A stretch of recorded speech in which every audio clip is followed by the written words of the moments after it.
E aí, gente, hoje eu estou com um prazer enorme de ter o Rodrigo Souza aqui comigo. O Rodrigo está lá perto de Miami, na Flórida, e para ele aqui já são 9h15 da noite. Então, em vez de ele estar vendo uma televisão, fazendo algo mais legal, ele está aqui conversando comigo, e eu sou eternamente agradecido por isso. Prazer enorme, Rodrigo. Prazer é meu, viu, Marcelo? Obrigado pelo convite. Estou feliz aí também de participar dessa iniciativa do canal, também de fazer parte para ajudar os desenvolvedores, as pessoas no Brasil a conhecerem mais de tecnologia, também chegar a entenderem qual foi o caminho das pessoas para chegarem nas empresas internacionais, né? Bacana. Rodrigo, faz uma apresentaçãozinha rápida, conta pra gente aí o que você faz hoje em dia, qual é o teu cargo? Bom, meu nome é Rodrigo Fernandes de Souza, esse é o nome completo, mas aqui nos Estados Unidos todos me conhecem como Rodrigo Souza, primeiro e último nome, né? Atualmente eu sou Principal Engineer Leader no Microsoft Azure, né? Trabalho dentro de uma organização chamada Customer Experience. O Customer Experience é responsável por desenvolver software para ajudar os outros engenheiros que estão conversando com o cliente, customer engineers, que a gente chama, né? Eles fazem essas conversas com o cliente, eles também analisam casos, fazem debug e tudo mais. Tudo passa pelos nossos sistemas, né? O meu sistema especificamente, ele fica direto no portal do Azure, e ele é responsável pelos clientes e os engenheiros abrirem casos para determinados produtos, né? Esse Legal. basicamente meu time. A gente tem aproximadamente 10 pessoas hoje, né? E, e é a gente atua mais ou menos no estilo bem startup, né? É uma coisa mais dinâmica no dia a dia mesmo. Bacana demais.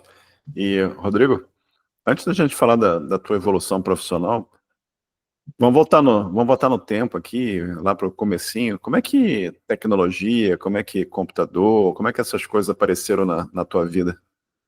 É bem interessante, porque eu não tive nada, não nasci em berço esplêndido, como diz, como a gente costuma dizer no Brasil, né? Não, eu vim de uma comunidade bem pobre, né? Eu comecei bem menino vender picolé na rua, vender salgadinho, que é o que por exemplo, uma coxinha, um joelho, né? Então, risoles também, né? Então, eu comecei bem cedo a trabalhar, depois fui empacotador em supermercado e participei de um programa para ser office boy, né?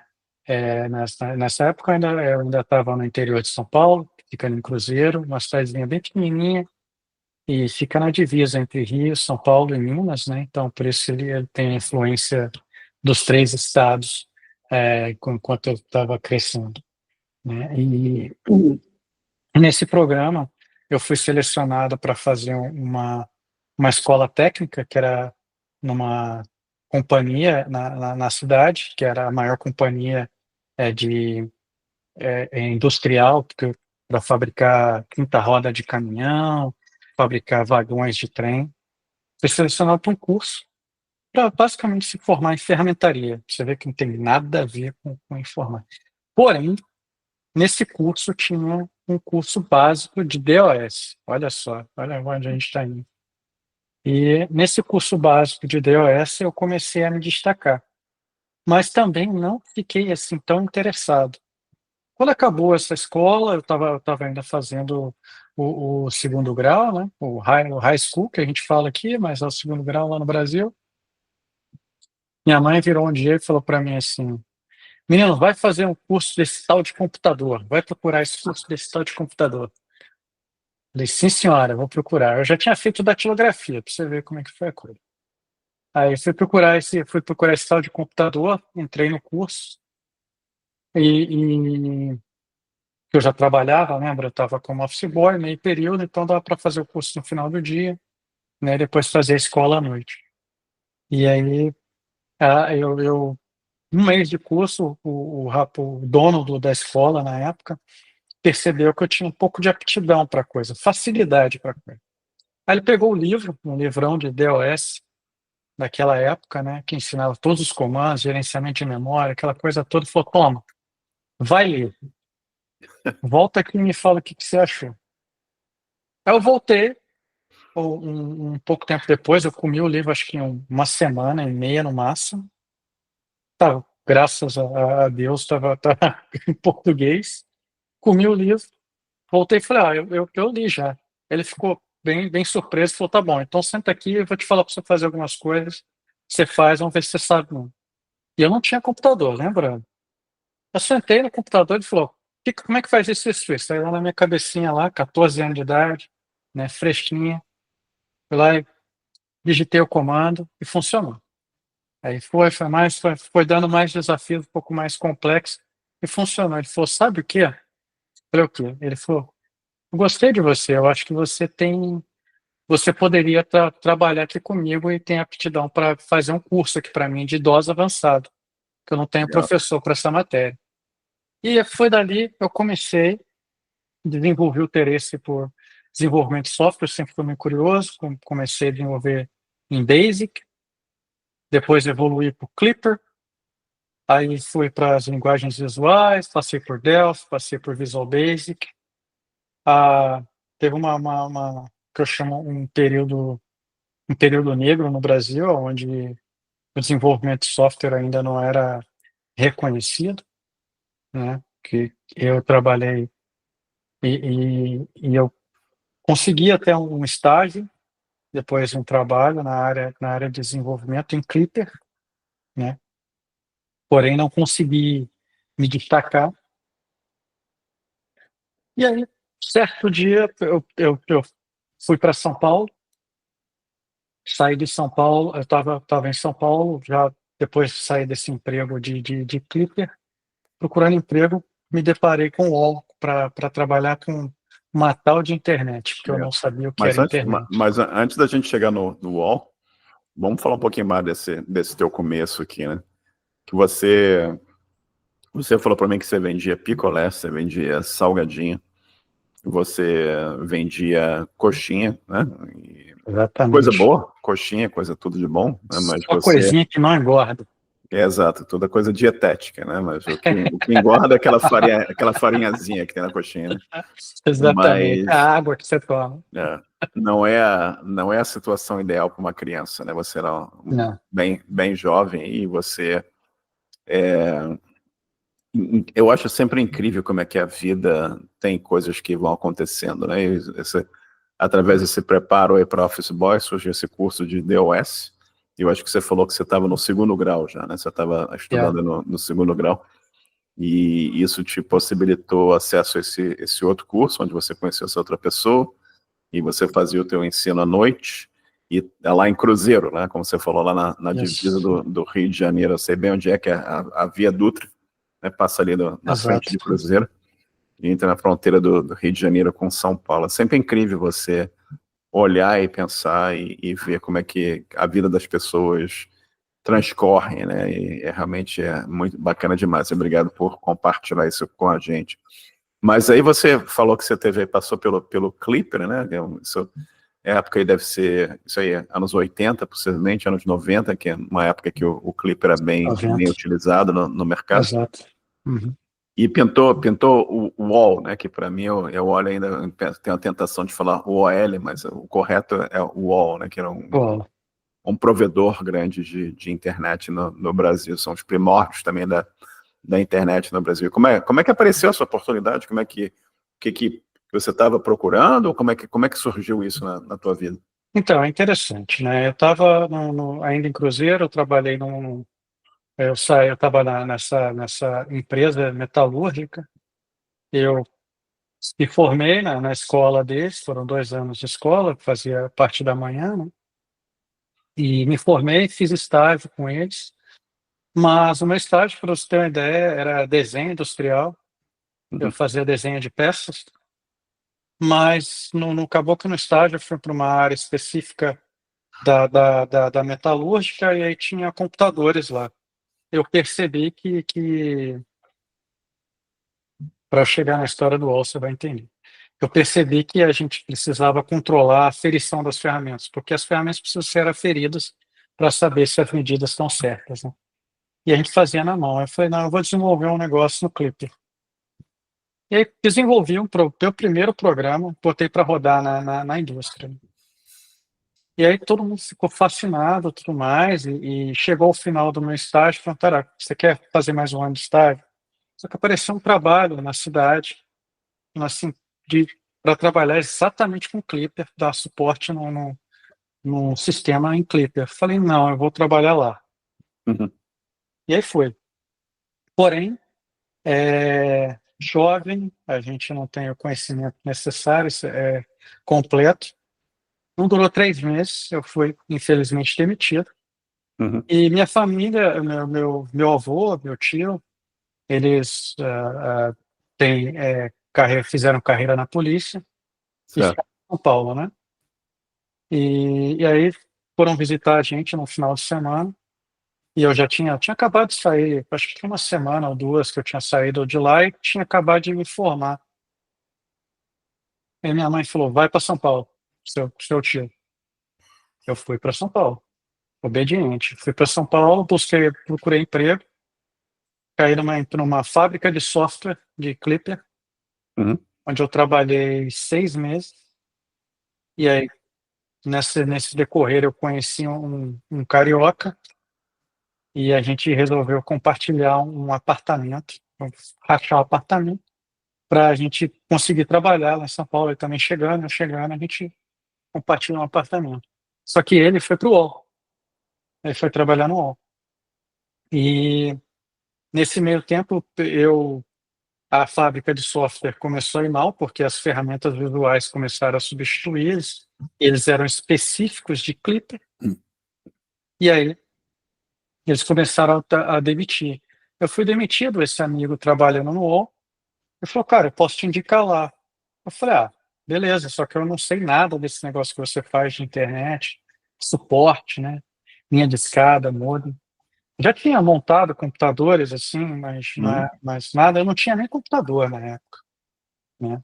Quer dizer, que naquela época a gente fazia tudo na cabeça, né? Era no papel, né? Eu escrevia programa no papel assim, né? Certo. Na folha assim, né? Depois eu transcrevia na hora que chegava no trabalho pro computador do trabalho. E ele me treinou, ficou uns 2 finais de semana me ajudando, me treinando. Falou, tem que fazer isso, o script assim, assim, assado, né? Que você atendia telefone, né? E eu consegui aprender, entender um pouco mais do negócio e consegui um emprego no UOL.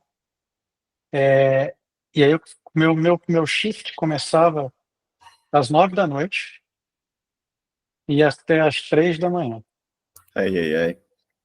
Então, eu fazia shift de 9 às 3 e o que que eu fiz durante o dia? Jovem, despretensioso, eu comecei a fazer eu tinha um outro conhecido que ele tinha feito um curso de redes Novel, né? Ele tinha feito a certificação de redes Novel.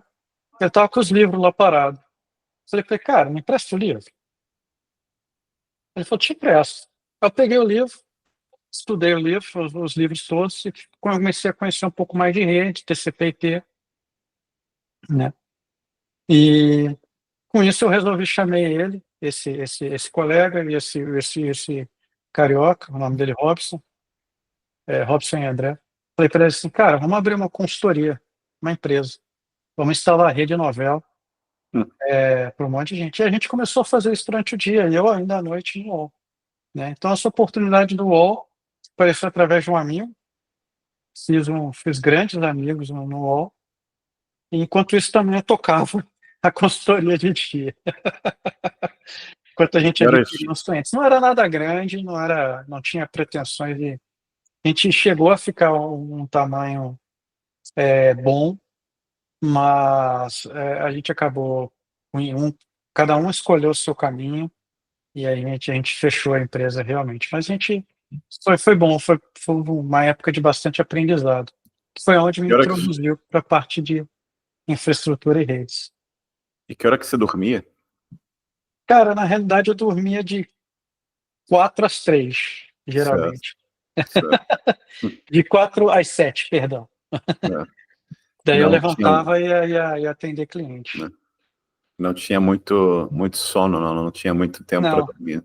É, você vê engraçado que era.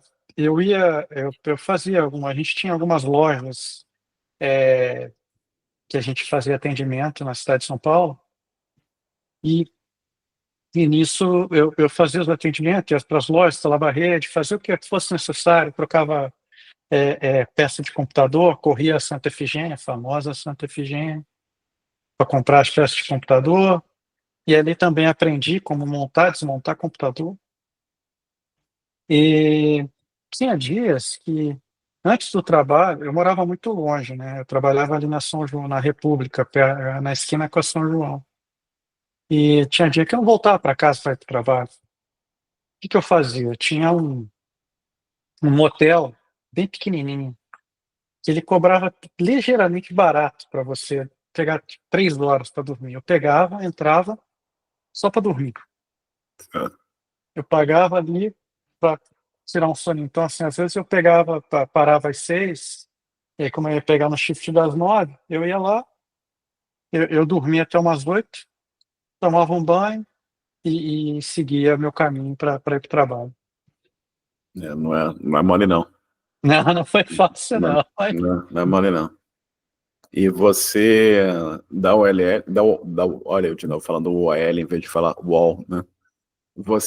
De lá você foi para onde? Como você falou, você adquiriu conhecimento de infraestrutura, né? Algo que você tem até hoje, né? Você começou a entender de infraestrutura, você começou a entender o que era um provedor, você possivelmente teve um pouco de exposição na época TCP/IP, coisas do gênero, e exato. começou a entender como é que essas coisas funcionam. E como é que você evoluiu daí para você foi para onde?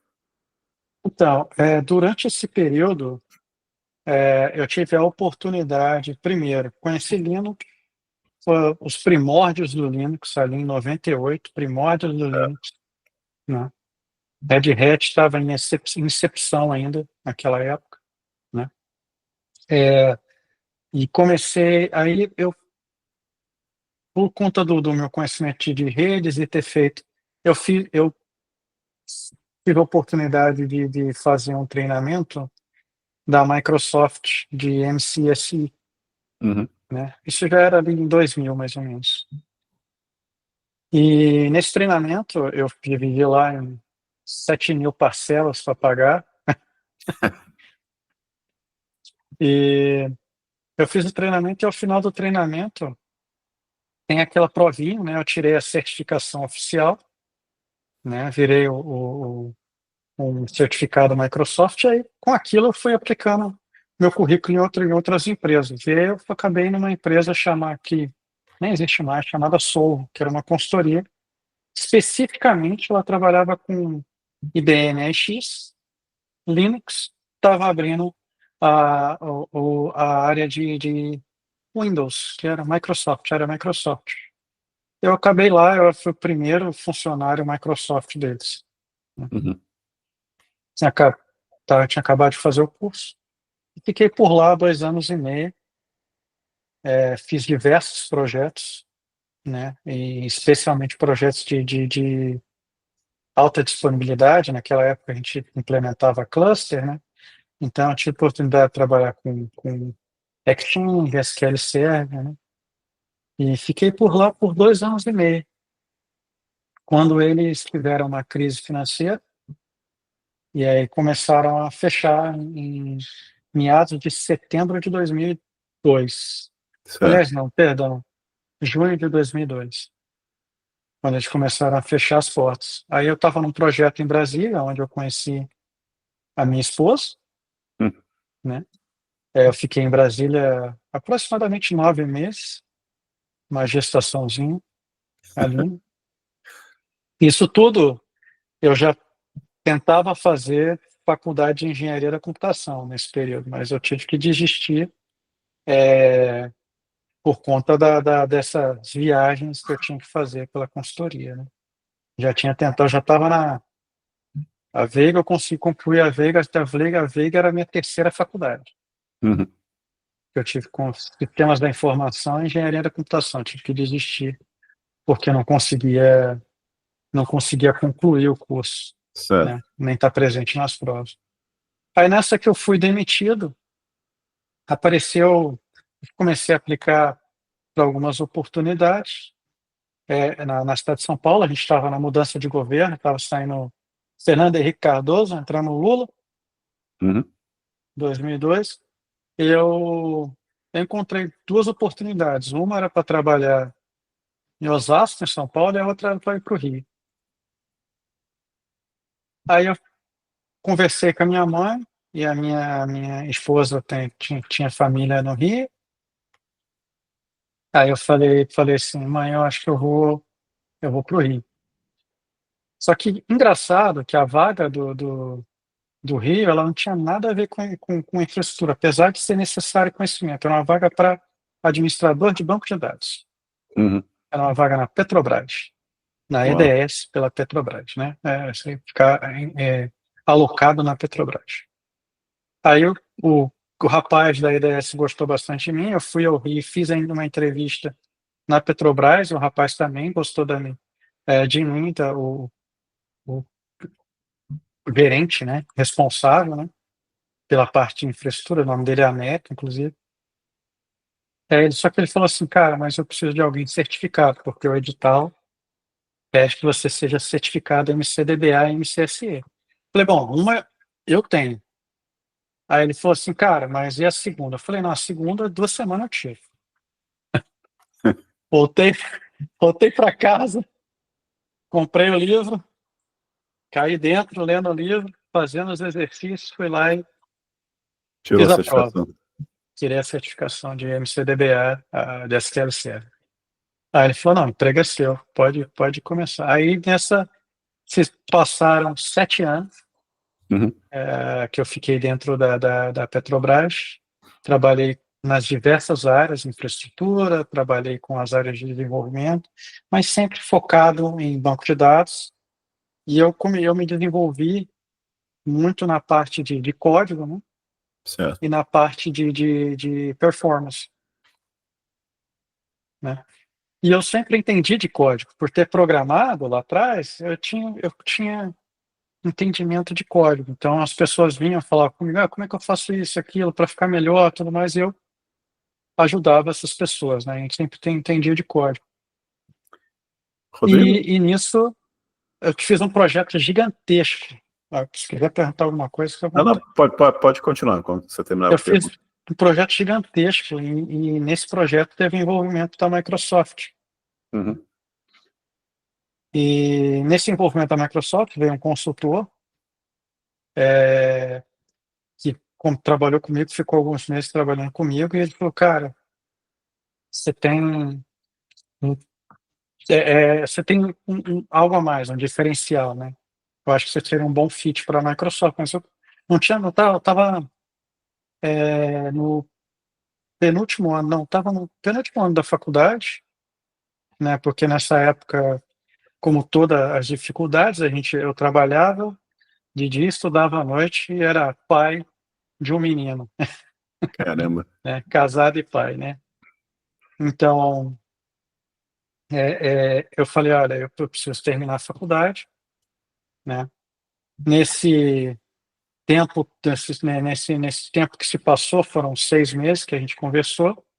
Aconteceu uma tragédia na minha vida, a minha primeira esposa veio a falecer, Aí, né?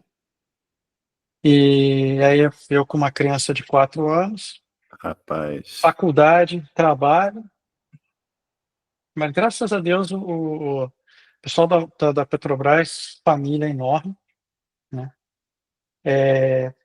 Eu consegui tirar um tempo, atender um pouco, ficar com meu filho, a minha sogra, ela ficou com o menino, né?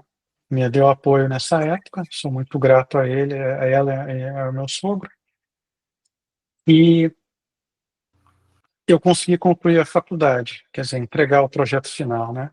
Que sensacional. Nesse, mas eu tinha deixado 4 matérias, né? Isso é uma história complexa. Eles me fizeram um convite para ir para a Microsoft, mas trabalhar como terceiro. Mas nos Estados Unidos? São Paulo. São Paulo. Ok. São Paulo, ficar no Brasil. Um terceiro, né? Aí eu já tinha uma certa estabilidade no Rio.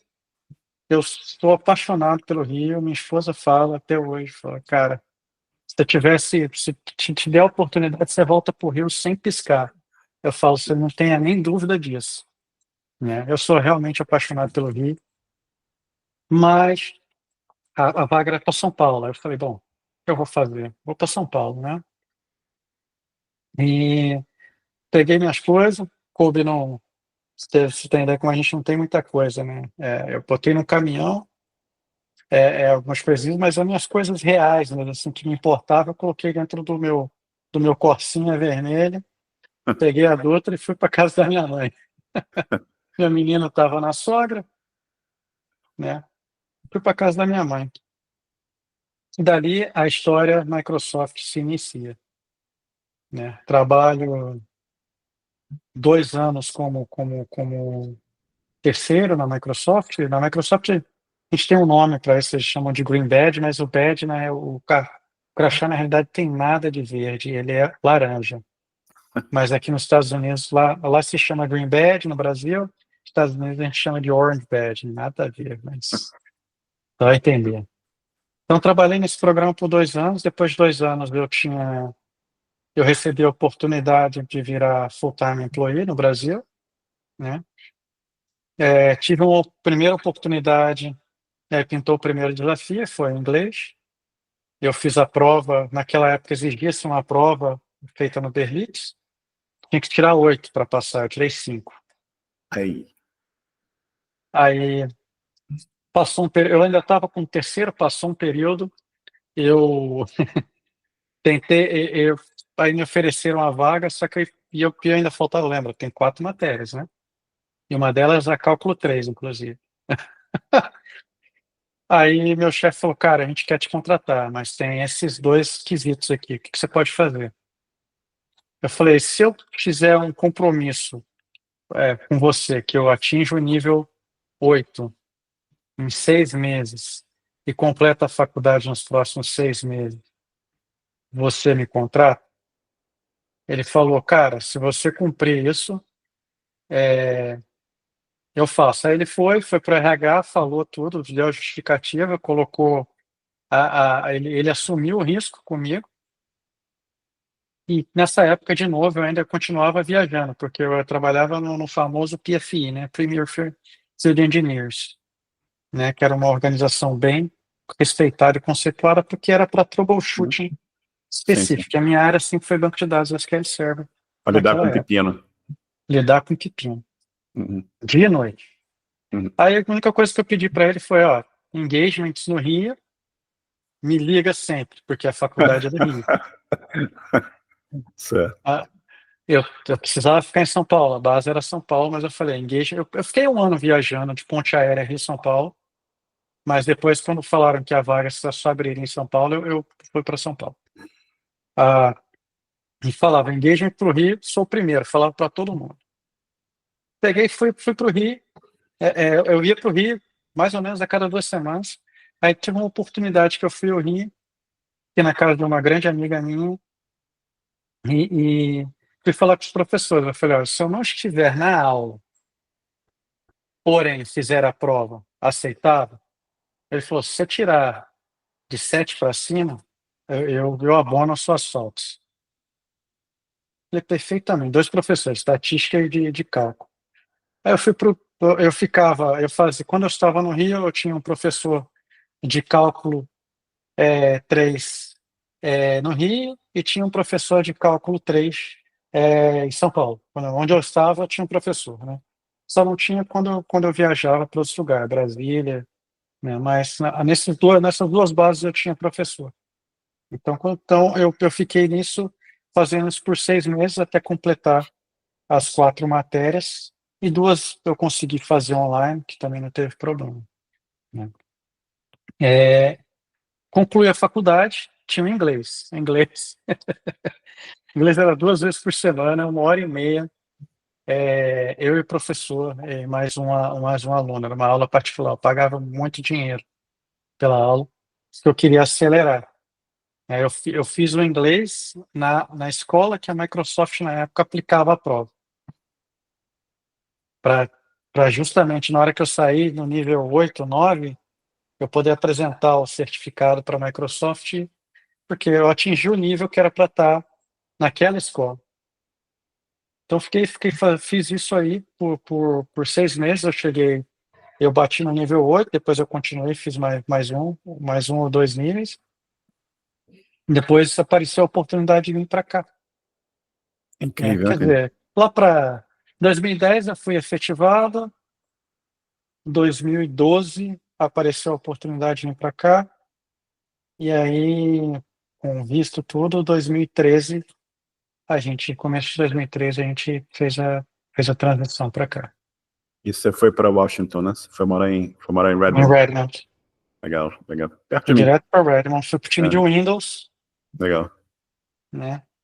E E isso 2013? Qual era? 2013 que você falou, não é? 2013, Qual era a versão de Windows nessa época? estava saindo com o Windows 7, estava saindo o Legal, Windows 7 e indo para o Windows 8. legal. Então você trabalhou no time do Windows nessa época lá em Redmond.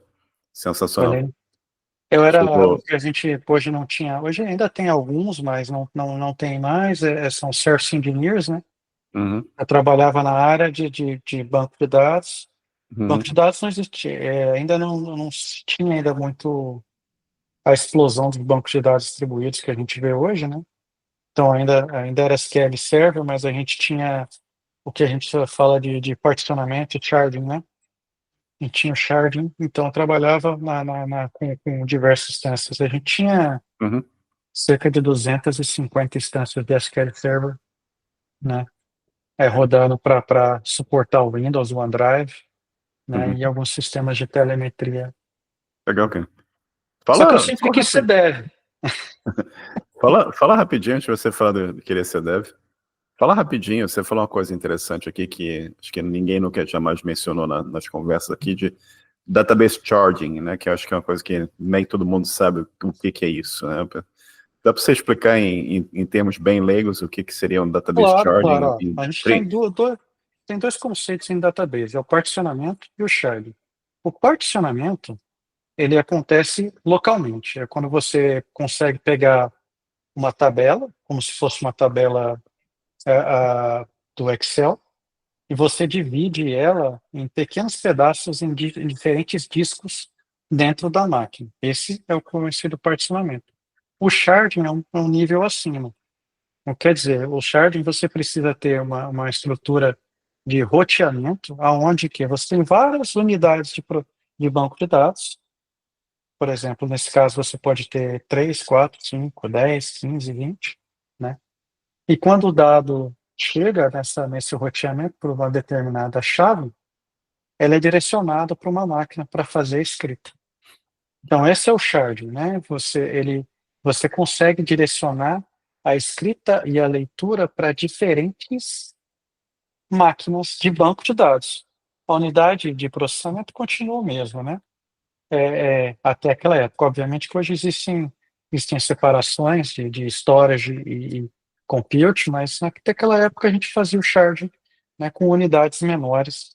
Por que isso? Porque para a gente conseguir fazer o gerenciamento disso tudo de forma mais organizada e ser capaz de fazer manutenção nesses bancos de Perfeito. dados. Mas você pode imaginar o tamanho da dor de cabeça que isso também traz, né? Que você tem Sim, sim. N números de bancos de dados. Eu imagino a complexidade de você ter algo como o OneDrive, né? Que é um serviço enorme, né? E você ter bancos de dados espalhados em vários data centers pelo mundo, haja charging para tudo que é lado, para isso funcionar, Exatamente. perfeitamente, né? Que você tem que distribuir isso, é realmente a complexidade dos infernos, literalmente isso. Mas, Assim, não é simples, não. é, Mas não, hoje em dia não é mais assim, mas ficou muitos anos assim. é sempre interessante, a gente entende um pouco de infraestrutura, né? Que você passa para o usuário final, para a pessoa que está usando, que o cara comprou um computador, está rodando, liga o computador, abre o Windows e vai usar o OneDrive. para a pessoa estar enxergando aquilo ali, ela não faz a menor ideia do que está rolando por trás da cena, né? Para fazer aquele serviço acontecer, né? E aquela atualização do sistema. O que está acontecendo ali? Isso é incrível, né, cara? Você tem toda uma... E a gente que começou... Você falou do DOS, a maioria poucas pessoas hoje em dia chegaram a usar o DOS, entendeu? Que é o comando dir, que é o comando rename, comando type, entendeu? Ainda tenho memorizado alguns desses comandos até hoje, né? A Move, gente tava... CLS, né? Andando no CLS na tela para limpar a tela, né? LS para limpar, É exatamente. incrível, né? Como a memória vai voltando. Tinha um batch, tinha um config.sys. Então, muitos jamais viram isso, né? Então, hoje em dia, você abre um sistema, está no Windows, né? E no grupo de programação, a gente tenta ensinar as pessoas a usar Git e GitHub, né? E a gente fala, olha, abre o prompt do Windows. A pessoa não sabe abrir o prompt do Windows, ela não sabe o que tem ali embaixo, ela não sabe o que é um terminalzinho, né? Ela não sabe que por baixo da coisa ainda tem um resquício do DOS ali, com o comando dir ainda funciona, né? Hoje você tem o WSL que você pode instalar lá e ter um pouco de Linux funcionando ali embaixo também. Interessante ver essa evolução toda da tecnologia. Aí você foi para Washington, você foi para Redmond, como é que foi? Você veio com a família já? Como é que foi o impacto da chegada e adaptação nos Estados Unidos? Como é que foi isso para você? A minha esposa, ela sempre quis vir para os Estados Unidos. Ela ficou muito contente com a mudança, apesar do frio, né? O frio foi, eu acho que o que mais balançou a gente. Apesar de termos chegado na primavera, a gente sentia bastante frio comparado com o Brasil, né? A primavera do Brasil é uma primavera mais fria, né? Claro, claro. A gente ficou bem encantado assim com a região, com a área, que o Washington realmente é lindo. Uhum. Ele é uma beleza diferente. Você tem as 4 estações, né? É muito bonito, mas ele sofre com o problema da escuridão por muito tempo, né? Por longos períodos de tempo, né? Dias mais curtos no inverno, né? Dias mais curtos, né? Escurece mais cedo, né? Então, esse é o problema. Mas a transição em si foi... A gente veio com 4 malas, dois cada um, basicamente roupa, né? E começar de novo para a gente. Ela trabalhava, eu estava também trabalhando lá na Microsoft do Brasil. A gente começou do zero de novo, né? Monta a casa, aluga, monta a casa, começa de novo, vai buscar um carro para comprar e literalmente é do zero, é como se você tivesse começando do zero tudo realmente. Né? Vai buscar roupa, porque sua roupa não serve pro frio, né? Então, e aí mobília, eu acho que todo mundo que chega aqui Uhum. vai na IKEA, que é a loja, a loja do pobre para comprar móveis. E para quem não sabe, aqui a gente nós mesmos montamos o móvel e colocamos para funcionar. Você monta a sua cama, você monta tudo. Exato. Né? E essa transição foi ao mesmo tempo boa, mas teve alguns traumas, né? Porque eu sentia muita falta do Brasil, sentia muita falta da minha família, né? Graças à minha esposa, que me deu o máximo de suporte, eu consegui ir segurando até aquela saudade e não não acabando, porque ela nunca acaba, mas eu diria que assim foi diminuindo, né? E minha intenção vindo para cá sempre foi trabalhar no time de produto, mas na área de desenvolvimento. E eu não vim na área de desenvolvimento. Uhum. Então tinha também um pouco dessa frustração da minha parte. Certo. Né? E aí 2 anos depois, eu enfrentei, teve mais um layoff, né? Em 2014. Eu enfrentei, eu resolvi encarar, tinha acabado de sair meu green card, 2 anos e meio, exatamente depois, eu resolvi, falei, não, eu vou cair dentro, eu vou virar dev. Microsoft ainda estava passando por aquela reestruturação de queria fazer, tinha acabado de acabar com os testers, E aí eu falei, tá, o que que eu vou fazer? Comecei a entrevistar. E a AWS foi o que me pareceu mais que se encaixava melhor para mim, porque eu queria trabalhar Uhum. com cloud computing, Microsoft ainda não estava ainda Certo. evoluído o suficiente, e aí fui para a AWS. Bacana, cara. E você foi para Seattle ou você estava em Redmond, né? Fiquei em Seattle, Que legal. eu morava mais ou menos no meio do caminho, então Uhum. Seattle e Redmond Uhum. era quase a mesma, não era a mesma distância que Seattle, é mais longe, sem dúvida É alguma. perto, né? Mas se você dirigir, é perto, né? É factível, apesar de que Redmond eu pedalava, né? Então era mais fácil Certo. nesse sentido. Você estava no campus da Microsoft lá, né? Isso. Uhum. Uhum. Aí fui para a AWS, comecei a minha carreira na AWS no Elastic MapReduce, não conhecia nada de open source, eu acho que eu tinha trabalhado, acho que era o Linux apenas, não Uhum. tinha conhecia mais nada. A Hadoop estava explodindo, ali em 2015, né?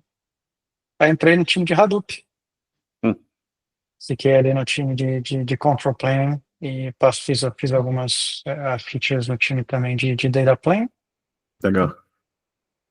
ah, pra, e fui como dev, né? Você foi cair dentro realmente para ser como dev, mas era uma curva de aprendizado absurda, porque minha máquina passou a ser um Mac, nunca tinha usado um Mac. Meus sistemas operacionais eram Linux, eu trabalhava com Windows. Minha linguagem era Java, eu estava vindo. Esse foi a mais fácil, porque eu estava vindo de C Sharp e Certo. C++, né? Porque a Microsoft era predominantemente C Sharp e C++, Uhum. né? E PowerShell. Podemos esquecer PowerShell. Então, assim, foi uma curva de aprendizado, mas eu consegui, que eu tinha esse desejo, eu consegui fazer essa transição ser bem rápida também. E comecei a entregar muito rápido, né? Apesar de ser um ambiente desconhecido para mim, eu consegui entregar. E eu literalmente caí de amor mo- eu me apaixonei pelo universo do open source dali por diante, né? É, fiquei no Elastic MapReduce por um ano e meio, ajudei a lançar dois serviços ali de dentro do Elastic MapReduce, né? Eu fiquei no time de Elastic MapReduce, depois transicionei para o time de Glue, né? Porque esses dois times, para quem não usa a AWS, ou para quem já ouviu falar, o Glue e o Athena nasceram dentro do Elastic MapReduce. Foram os engenheiros do Hadoop, da galera de Hadoop, incluindo eu mesmo, a gente que fundou esses dois times, Bacana para demais, que cara. esses produtos nascessem, Né? né? E a oportunidade de você estar na AWS, você criando esses produtos e participando do trabalho com esses engenheiros todos, o conhecimento que você adquire ali é brutal, né? Essa exposição que você teve aí, que você falou, você mudou de Windows para Mac, para Java, para mais outras tecnologias, isso tudo é uma oportunidade de aprendizado assim enorme, né? O crescimento profissional é brutal, né? E mas aí, como é que isso evoluiu? Nesse interim, né, eu continuei, fiquei muito interessado, fui me aprofundando mais e mais na área de Java. Obviamente, você tem que buscar mentores, né? Isso é um conceito que eu dou para todo mundo. É sempre importante você ter mentores, você ter pessoas que te suportam, que te ajudam, sempre em transições de carreira, transição de time, ou até mesmo para você discutir alguma solução, arquitetura, tudo, você tem que ter mentores. Tem pessoas que no mundo, no que existem pessoas muito mais inteligentes que a gente, sem dúvida alguma, né? Tem pessoas que viram muito mais coisa que a gente. Então, um dos meus mentores, ele estava trabalhando na área de. Depois da gente ter feito o chip do Glue, ah, eu resolvi transicionar para um outro time. E aí o meu mentor falou assim, a gente a área de advertising da Amazon está crescendo exponencialmente. E você que quer trabalhar com coisas que funcionam mais perto do metal, né, que é um programa em C, C++, qualquer coisa que é acima disso é abstração, Uhum. né? Máquina virtual, né? A gente trabalha muito com Java lá, mas a gente trabalha com Java não gerenciado. Tem muita coisa que a gente faz não gerenciado para aproveitar a performance da máquina. Falei, Certo. é mesmo? Falei, daí eu falei, beleza, quero ir para lá. Aí ele já tinha uma vaga aberta para STE. Aí eu entrevistei, passei e fui. Então fui trabalhar na parte do, do, do motor não de busca, mas o motor que faz o ranqueamento de ads no site da Amazon.com, Legal, cara. né? Então trabalhei ali, engenheiros de todas as partes do mundo, extremamente inteligentes, né? Porém, depois de um ano nessa área, a área sofreu uma reestruturação muito grande. Meu time foi espalhado, e nisso que foi espalhado, o meu gerente já não era mais meu gerente, tudo mais, eu falei, quer saber, eu vou voltar para a AWS. Hum. Busquei uma oportunidade, porque, para quem não entende, a Amazon é uma coisa, a AWS é uma outra, são duas empresas debaixo do mesmo Duas guarda-chuva, entidades diferentes. mas Uhum. são duas entidades completamente Certo. diferentes, entendeu? A Amazon existe e funciona para tocar o e-commerce, o Uhum. Amazon.com. O AWS, ela roda para ser o cloud computer. São empresas diferentes dentro da mesma estrutura, né? Inclusive, assim, algumas coisas internamente ferramentais se diferenciam, com exceção de algumas outras coisas que, por conta que o Jeff Bezos sempre falou, assim, você tem que ter uma coisa muito boa, só uma coisa muito boa de cada coisa. Então, sistema de build, Git, todas essas coisas eram os mesmos, né? O mais interessante é que todo o código era aberto para a empresa inteira. Você não tinha código secreto, né? Se quisesse fazer uma busca num repositório, eu podia fazer, porque o código de toda a empresa era aberto. Essa é a primeira coisa. E segunda coisa, que assim, se você mudasse um time para o outro, dificilmente você teria curva de aprendizado grande com relação a ferramental. Teria processo, mas não ferramental, as ferramentas que eu usaria, né? Bom, voltei para a AWS para lançar o Kinesis Analytics. A AWS tinha adquirido uma versão de Streaming Analytics de uma empresa, tinha acabado de adquirir, só que não estava feliz com isso. Aí nisso veio da comunidade, veio o Apache Flink. A gente pegou o Apache Flink e falou, não, vamos transformar na versão da Apache Flink para a AWS. Aí eu trabalhei nesse projeto durante um ano e meio ali, e depois um amigo antigo de Microsoft, que estava no Bing, a gente se encontrou no parque com nossos filhos, né? Meu menino já tinha nascido.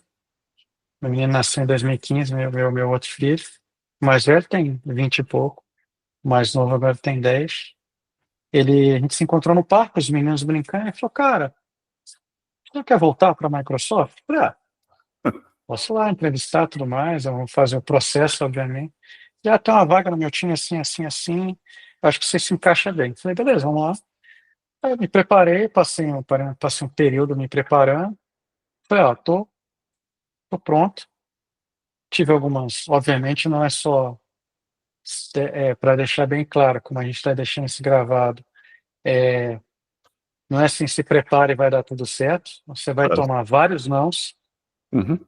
tá? Então, assim, aprendam a lidar com o não, que não é a coisa mais comum que se toma na parte de engenharia de Com software. certeza. A persistência é tudo, né?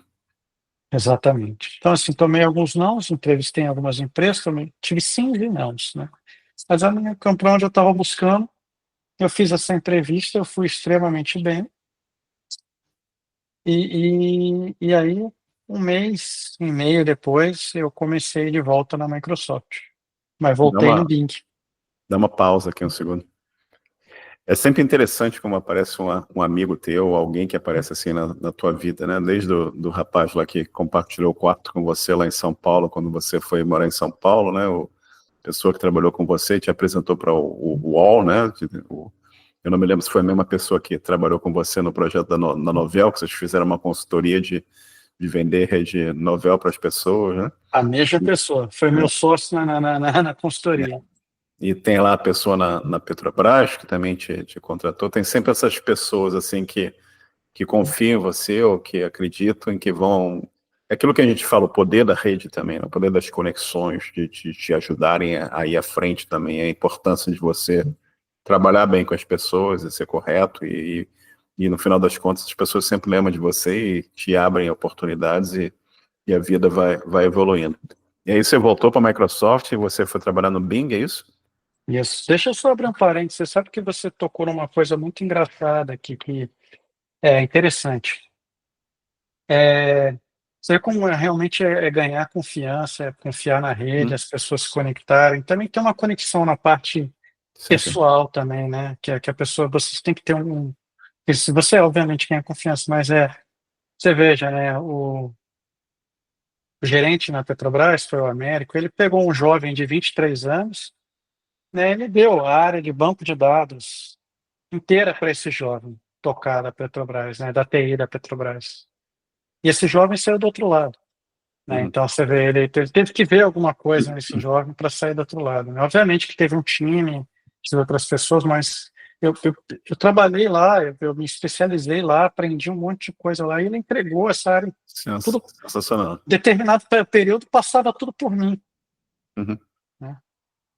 As decisões, que máquina compraria, quantas máquinas, quantas licenças, que a gente vai passar por aquele jovem que começou lá. Então você vê que realmente você sempre fazer o melhor, sempre querer fazer o melhor, Não, que sensacional. ajuda. É. Né? Voltando para a É. Microsoft, voltei para o Bing, e a ideia principal era que a gente estava com um projeto de escrever um sistema de recomendações para notícias, Uhum. né? Porque já tinha o news.com, alguns já se não acompanham, uma mídia bem conhecida nos Estados Unidos. O Google já estava com aquele software com o news dele de headlines, e a Microsoft queria ter alguma coisa para responder e aumentar também o engajamento na página do msn.com e do Bing, né? Então a gente resolveu escrever um motor de recomendações. Então a gente começou a escrever lá, eu participei do projeto V1, e vou dizer o V1.1,5, eu diria, né?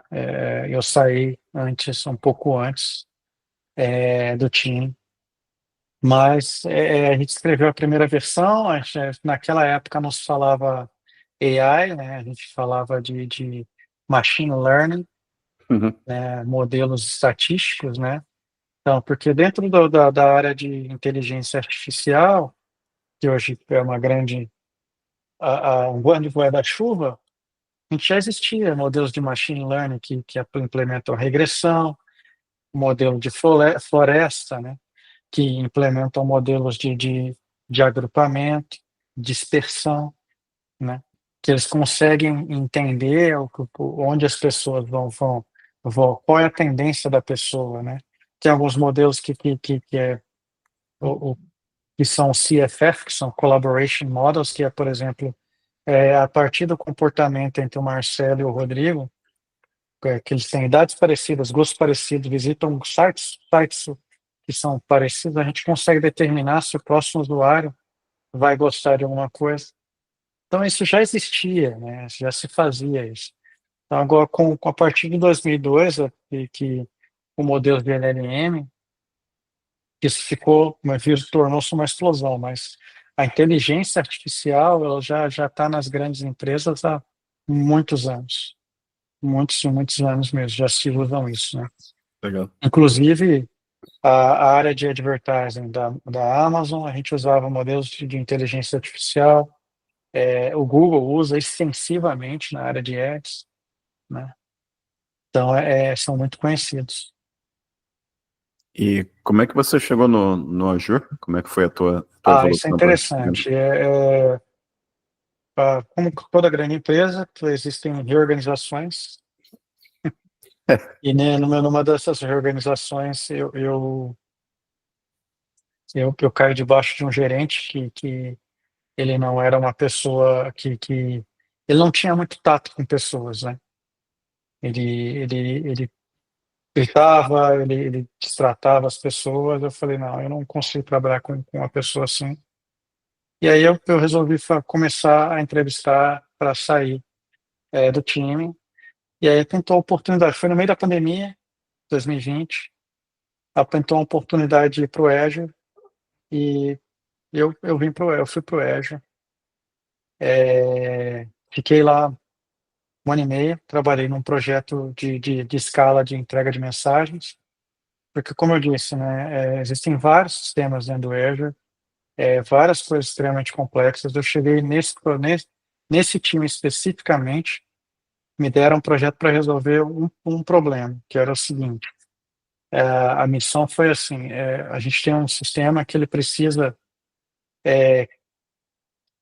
entender quais são, a gente tem entender quais são os usuários têm seus perfis de preferência para ser notificados, e toda vez que a gente tem um evento, um outage, né, um evento de larga escala na Microsoft, você tem que notificar os clientes e ser parceiros e os responsáveis pelas contas, né, as grandes contas, né.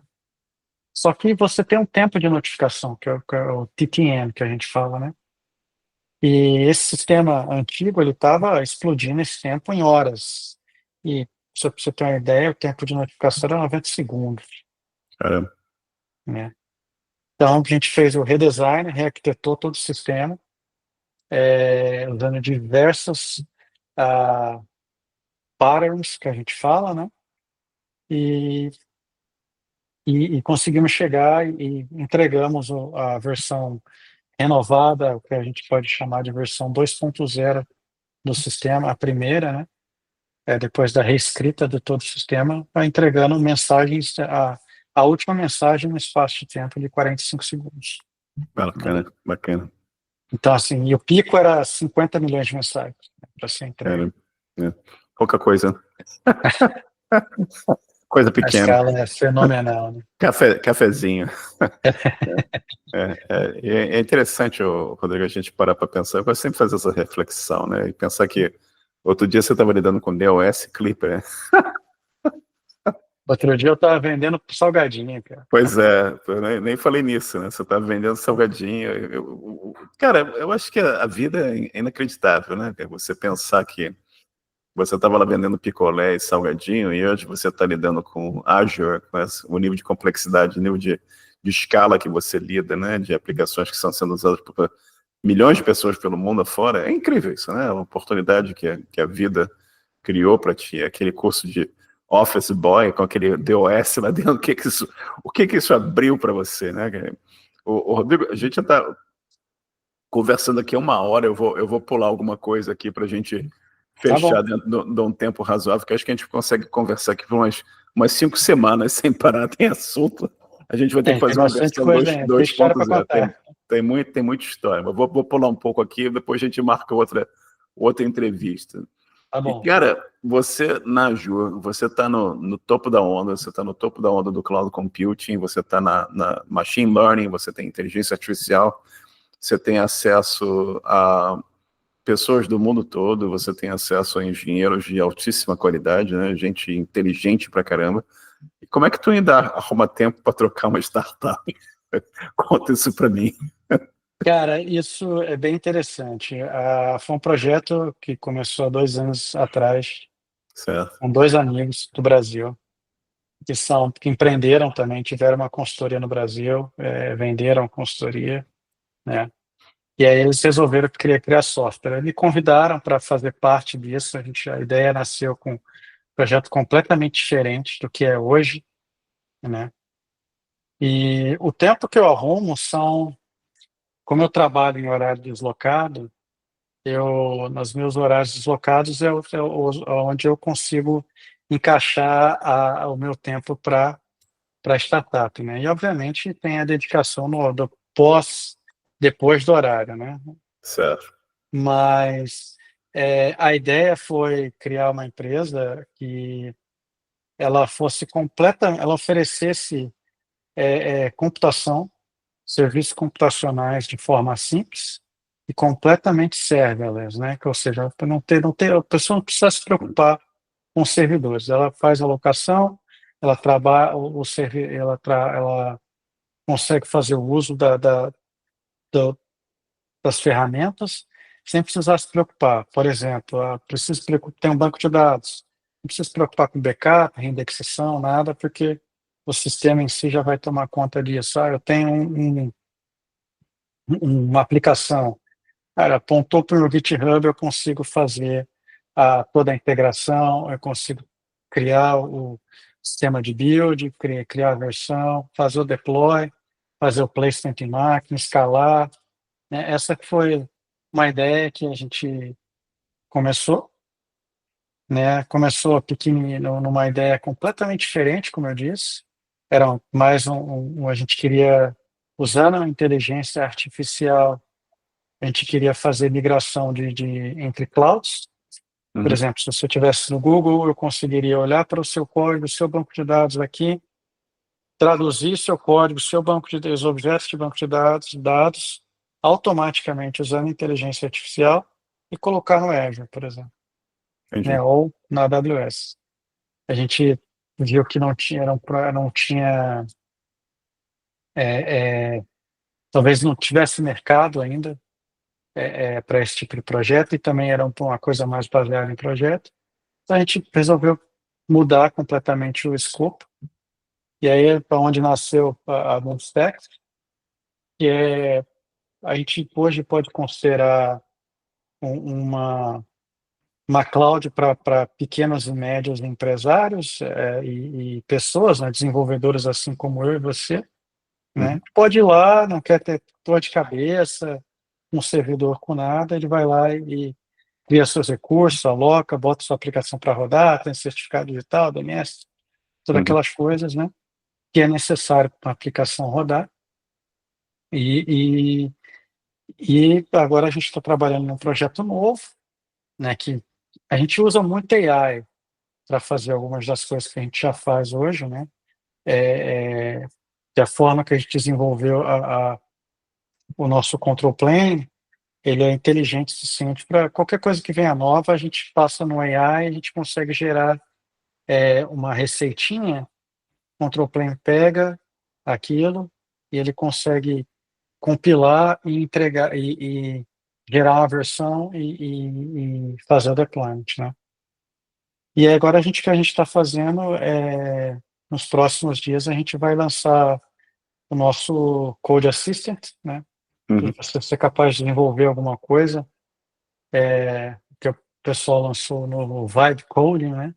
Certo. Você vai ser capaz de desenvolver no nosso editor, na IDEzinha, Uhum. pelo browser, e aí já vai fazer a integração completamente ali daquela IDEzinha, com o prompt você já conecta com o banco de dados, já faz o deployment, né, e tem sua aplicação rodando. Coisas muito simples, rápidas, em um clique, por exemplo. E o nome da empresa é MoveStack, que nem a sua camisa. Full stacks. Uhum. Perfeito, perfeito. E, novamente, pensando tudo que você já fez na carreira e continua fazendo e vai fazer, tem alguma área que você não trabalhou, mas que você gostaria, quem sabe, um dia ter a oportunidade de atuar? Cara, eu sempre fui muito curioso. Eu acho que uma coisa que eu não consegui fazer foi estender a minha área acadêmica. Eu sempre quis estudar mais, né? Então, por exemplo, eu não consegui fazer o meu mestrado. Um professor do mestrado trabalhava comigo na Petrobras. Um coordenador de curso estava disposto a fazer o meu mestrado na COP no Rio de Janeiro, né? E eu não consegui fazer porque a minha vida ficou tão doida. Fui para a Microsoft que eu não consegui fazer. Então, eu sempre queria estudar mais. Eu queria talvez um dia virar professor, ou então até a área de research sempre foi uma coisa que eu queria sempre ter explorado mais, ter ido mais. Mas infelizmente a vida entrou na frente. Não me arrependo, mas a vida foi tomando outras proporções, outros caminhos. Olha aí, Rodrigo, a Microsoft é a Microsoft Research, né? Tem o É a departamento Microsoft Research, exato. Olha aí, não quero prever nada não, mas tem um caminho aí. É E ali olhando, os melhores PhDs do mundo. exato, quem sabe o pessoal abre um espaço lá para o Rodrigo fazer uma contribuição dramática, né? E olhando para o passado, você teria feito alguma coisa diferente? Cara, essa é uma boa pergunta. Eu acho que não. Eu acho que tudo que aconteceu na minha vida me levou, culminou nesse momento que eu vivo hoje, né? Dessas mesmas decisões boas ou ruins. Eu não teria feito nada diferente, assim. Eu acho que talvez, uma coisa, talvez eu teria me dedicado a terminar a faculdade, em vez de viver um pesadelo tentar 3 vezes. Nós teríamos me dedicado um pouco mais. Mas, fora isso, Perfeito. começado mais novo, terminado mais novo. Mas, e recomendações para quem está começando, falar em mais novos, você tem recomendações para quem está começando? Agora que eu falei para você, o pessoal que está no grupo tem zilhões de perguntas, a AI vai terminar com o trabalho de developer, o que eles fazem, entra na área, não entra na área, por onde é que entra, o que é a melhor opção, como é que eles têm certeza do sucesso? Eu sempre falo assim, ó, não tem como ter certeza do sucesso da vida, você tem que entrar Não. na estrada e ver onde é que a estrada vai te levar e ir ajustando à medida que você vai evoluindo, né? Mas o que Acho que você recomendaria para... você colocou um bom ponto. Acho que a vida é uma estrada, né? Então, Uhum, assim, aí, se você, na estrada, se você toma um porre, você pode bater o carro, né? Capotar, exatamente. sofrer um acidente feio, morrer, acontecer alguma coisa. Então, acho que são as decisões que a gente vai tomando na estrada da vida que vai levando a gente pelo caminho, né? Né, nesse caminho de sucesso ou não profissional, né? Uma coisa que os mais jovens têm que ter em mente que assim, conhecimento não vem rápido, exige-se tempo, né? As coisas do passado são os fundamentos do futuro, são a base do futuro, né? Então, por exemplo, o que eu quero dizer com isso? Eu escuto eu trabalho com muito jovem, pessoas saindo da faculdade, e tudo mais. Então, às vezes eu tenho perguntas assim, o que é um DNS, como funciona a rede. Nossa, eu acho que é importante, você não precisa ser um profissional, mas é importante você entender que as coisas não são granted, take for granted, né, como a gente fala nos Estados Unidos, não tem almoço grátis, como a gente fala no Brasil. Se você quer aprender alguma coisa, você tem que cair dentro, de cabeça para estudar, né? Então, eu te sugiro que fundamentos de computação, como os computadores se comunicam, fundamentos de computação em si, que são estrutura de dados e algoritmos, né? Matemática, todo mundo fala que não é importante, mentira, é muito importante. A matemática, afinal, você imagina como é feito os modelos de inteligência artificial, é pura matemática e multiplicação de matrizes. Você está vendo isso na faculdade? Volta lá e aprende de novo, que é isso aí que a GPU faz, a multiplicação de matriz todo o tempo, né? Então, são coisas que parecem não ser importantes quando você está fazendo, mas na realidade se aplica no seu dia a dia. A gente aplica no dia a dia, né? Então, às vezes, eu quero programar, é só conhecer um framework. Não, amigo. Não, o fundamento ainda é importantíssimo. Falando sobre a inteligência artificial. A inteligência artificial hoje, ela ainda não é um engenheiro, não tem a capacidade de replicar o conhecimento de um engenheiro 100%, especialmente um engenheiro é, com Mais bom experiência. conhecimento, um bom Hum. nível, né, que tem conhecimento extensivo de outras áreas, né? Ela não vai conseguir substituir um engenheiro que é poliglota, por exemplo, não em linguagens, mas ele se adaptaria, ele sabe falar a linguagem da infraestrutura, do banco de dados, da rede, ele sabe desenhar um sistema, ele sabe escrever código, revisar código, ele sabe fazer um troubleshoot. A inteligência artificial ainda não é capaz disso. Se vocês observarem, as empresas, cada uma está tentando resolver um problema, cada uma na sua caixinha. Tem empresa para troubleshooting, que vai ler log, mas ninguém consegue fazer tudo junto ainda, né? Uhum, Esse é o principal. E a inteligência artificial tem que ser vista como uma ferramenta para acelerar na entrega. uhum, Hoje ela é extremamente eficiente gerando código, mas se você não entender o código que ela gerou, não adianta nada, é, né? Então, acelera. O que vai te ajudar, o que eu digo para todo mundo, é assim, você não precisa mais escrever o código, você precisa saber pedir e uhum, revisar o código e ver se funciona, é. né? Economiza o tempo de digitação, né? Exatamente. É, Mas você tem que entender o código, porque ela vai uhum, fazer código com bug, é, inevitavelmente. é. Você vai colocar o código em produção com bug e vai dar zebra danada. Exato. Então você vai passar, você tem que testar, fazer teste, troubleshooting, Exato. fazer teste de carga, né, com teste de integração, como todo mundo faz. Você tem dica de livro, música, jogos, filmes ou qualquer outra coisa que você queira recomendar aqui para nossa audiência? Livro profissional, para quem está começando, se eu começasse, eu sei que o Brasil versus os Estados Unidos, explicar um pouquinho. O Brasil, a gente foca muito em tecnologia, o conhecimento da tecnologia. A pessoa conhece a linguagem Java, conhece React, conhece o banco de dados X. Veja, é importantíssimo você conhecer do produto, mas produtos mudam, empresas mudam de produtos. Então, se você conhecer a parte fundamental, é importantíssimo, né? O que eu sugiro é livros de computação, aonde você consiga aprender estrutura de dados e algoritmos, são fundamentais. Um bom livro que as pessoas usam para entrevista, ah, mas eu sugiro que você tenha na cabeceira, porque você aprende muito lendo. É o System Design Interview, né? Um outro livro que é uma boa sugestão também é Designing Data Intensive Applications, né? Que é um livro muito bom para quem quer trabalhar com o sistema, trabalha com dados. Ali você vai aprender a aplicar todos os tipos de banco de dados, como eles escalam, como você particiona, como você faz sharding e aplicação para cada um deles, né?